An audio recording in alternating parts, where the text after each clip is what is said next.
السلام علیکم ورحمۃ اللہ وبرکاتہ۔ بسم اللہ الحمدللہ والصلاۃ والسلام علی رسول اللہ وبعد۔ رسول اللہ صلی اللہ علیہ وسلم کے پاس ایک شخص آئے اور کہا یا رسول اللہ ای الصائمین اعظم اجرا، یا رسول اللہ روزہ داروں میں سے سب سے زیادہ ریوارڈ کس روزہ دار کا ہے؟ ہم سب روزے رکھتے ہیں، پوری امت روزے رکھ رہی ہے، 1.8 billion Muslims are fasting nowadays. کیا سب کا اجر ایک جیسا ہے؟ نہیں، کچھ کا زیادہ ہے، کچھ کا کم ہے۔ تو سب سے زیادہ ثواب کس روزہ دار کا ہے یا رسول اللہ؟ آپ نے کیا فرمایا؟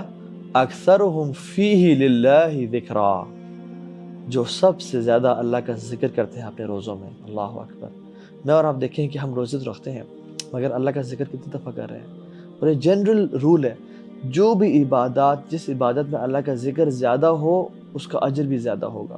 سو جو لوگ کثرت سے اللہ کا ذکر کر رہے ہیں اپنے روزوں میں، ان کا اجر سب سے زیادہ ہوگا۔ اور دو ذکر میں آپ سے جلدی سے شیئر کرتا ہوں۔ نمبر 1، اینڈ دیز ٹو ذکرز are life changing, they are game changing, determining factor ہیں۔ نمبر 1، سبحان اللہ و بحمدہ 100 ٹائمز پڑھنا۔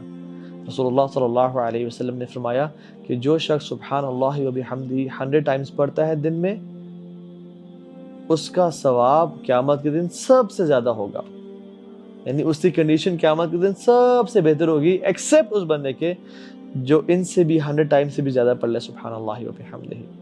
سو کیا میں اور آپ 100 ٹائمز ایٹ لیسٹ دن میں سبحان اللہ و بحمدہ پڑھیں؟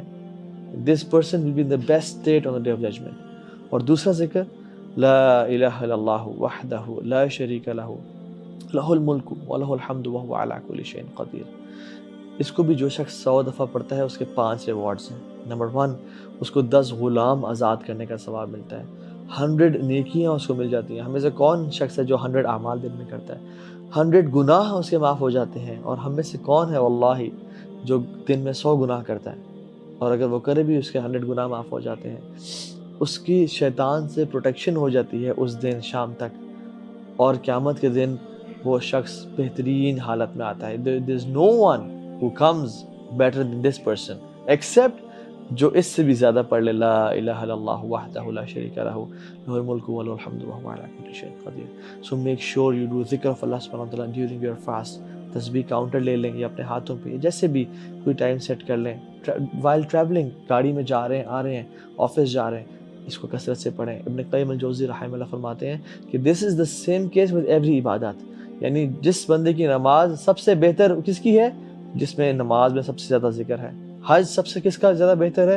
جس کے حج میں سب سے زیادہ اللہ کا ذکر ہے۔ اور روزہ سب سے بہتر کس کا ہے؟